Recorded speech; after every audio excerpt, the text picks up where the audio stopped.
1, 2, 3, 4.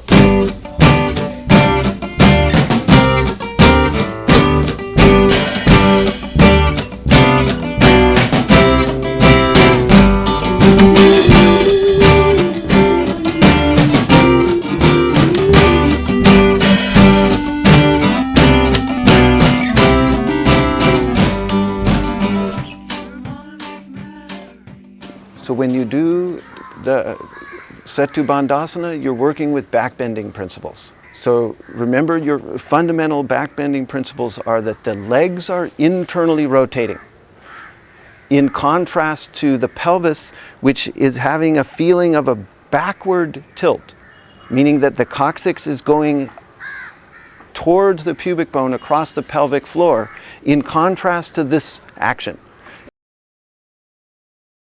You start off laying on your back, right? That's the vinyasa position.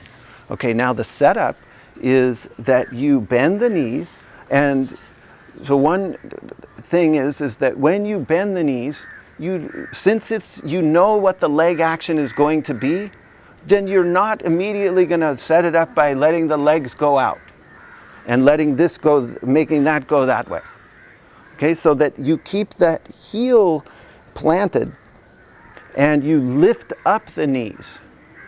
Okay, now the distance that you walk the feet back is going to be variable. When you come up and you're in your maximum bridge, that's what that Setu Bandhasana means, is a bridge, that the legs just get straight. So they don't stay bent and they're not fully extended with the body too low. So your optimal position is when the bridge is high and the legs just get straight. And so you have to fool around to figure out where that is going to be. Okay? And remember that you're from this position, you're orienting in that inward spiraling of the legs. So that, yeah, exactly. So you already got that feeling before we've even gone into it. Okay, then you keep the hips down, take your elbows and lift your chest. There you go, lifting that just like that, and get this very broad and open. Okay, so now she's got a very nice setup. So you cross the arms over up high here, not down low, and also not lifting this, but keeping this down so that this part lifts. Okay. Which part lifts? I'm sorry, I didn't get that. The thoracic spine really lifts. Once you get the chest open, then the sacrum is going to lead you into the position, the lifting of the sacrum.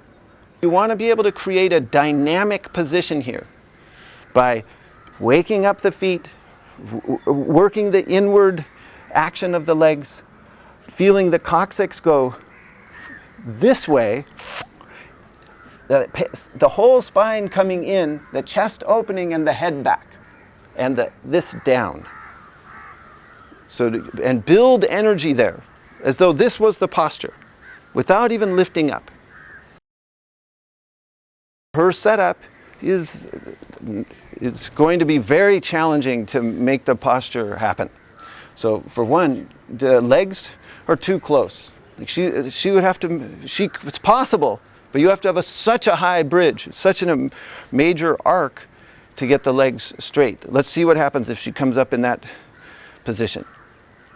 Oh, yes. Nice. All right. So now, no, don't come down. So now she's working the feeling of the legs going this way, that way, and all the way down into the mounds of the toes. The sacrum's into the body, and this is wide open, the chest, and this is contrasting that by moving down. And then look at her head position. The nose is almost touching. She's beyond the top of the head and on towards the forehead. So did she have the proper then placement between her feet and her? She did, because of the height of her bridge and the fact that she came forward here. Most people would not be able to pull that off. That's right. She obviously has no fear with the neck. Yeah, she obviously has no problem with that piece of it. But I would say that for her to develop the posture, it showed itself in the setup, which is that She needed to get this, yep, you're pointing to it. Yep. That's right. The leg power more clear. So that from the sacrum, it's almost like an X, okay? It goes this way. And the X goes from a line that's below the shoulders, through the sacrum and out that way. Okay, then the other X starts from the sacrum and goes from a line through the thoracic. So it's a feeling like that carries your body in two directions. And then that leg spiral going that way is part of this sacral action going that way. Okay, so that means that, and this is all very important for the people that are feeling a lot of weight in the neck and the head. So that how are you going to get more weight in the hips and the legs and more support from that?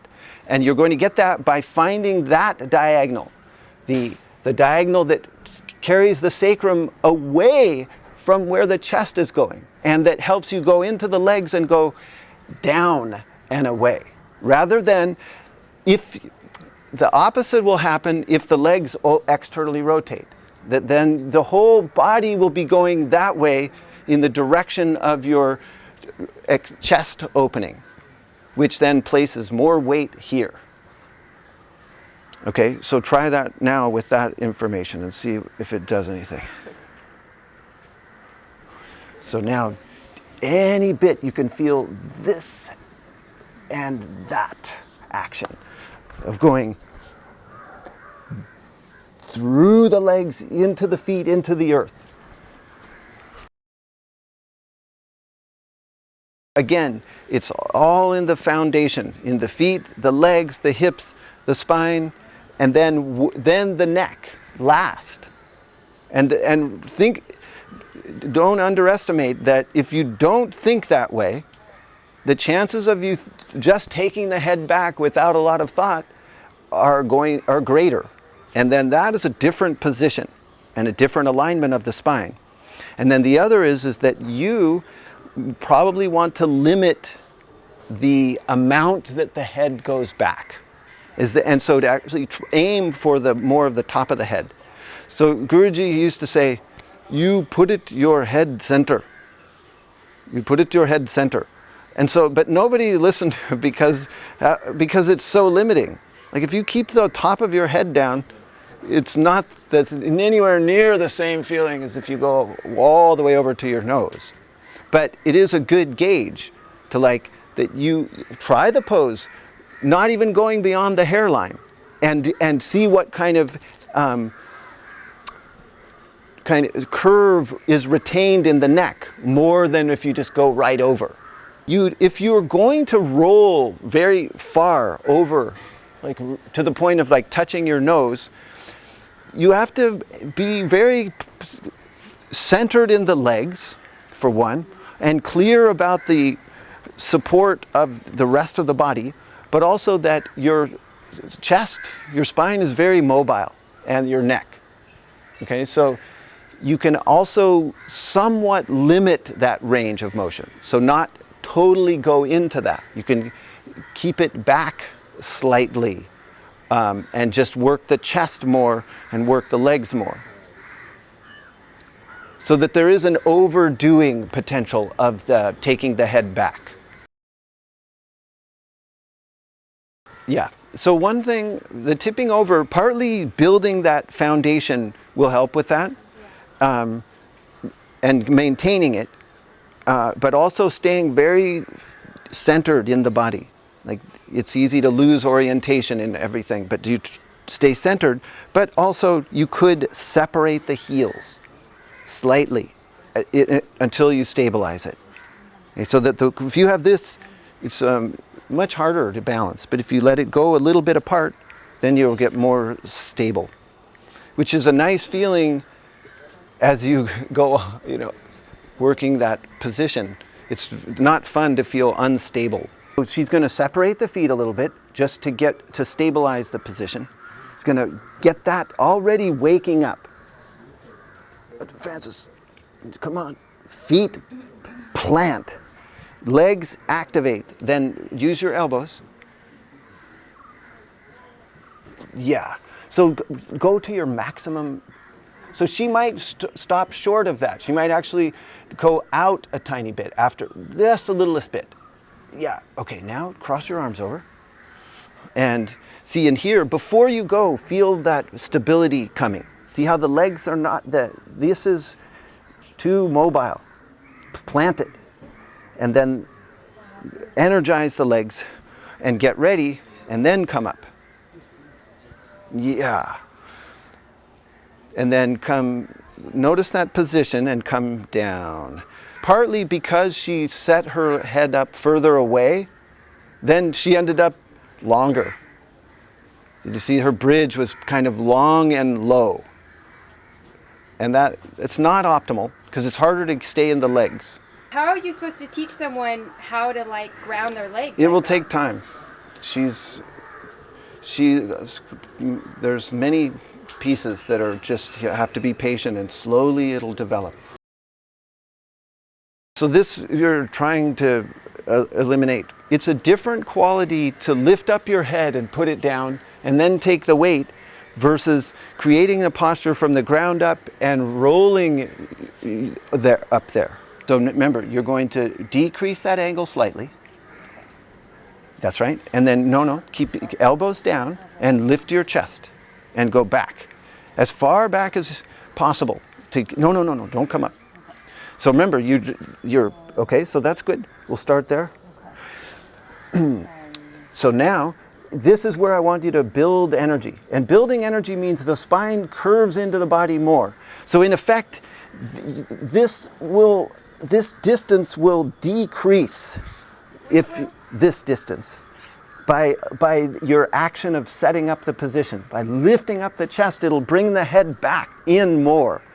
And it'll tip the pelvis forward more, which you're going to offset by thinking of the coccyx lifting up and by working this down, inward. Okay, now, see if you can press and lift and come up. There you go.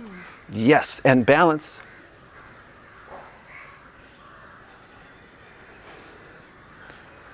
Right, and then slowly come down, creating that arch on the way. You also want to make sure, I think so, that you want to make sure that as you lift the chest, though, that this isn't happening. Because I find so many people end up like kind of crunchy, like this, as opposed to... Yeah, and you partly do that by this. Yeah. This resists, it goes opposing to the chest, and often that's not what's happening. This gets lifted up, and that's true of these finishing back bends as well. That there's a contrast there, and that's right. So you don't end up. 1, 2, 3, 4.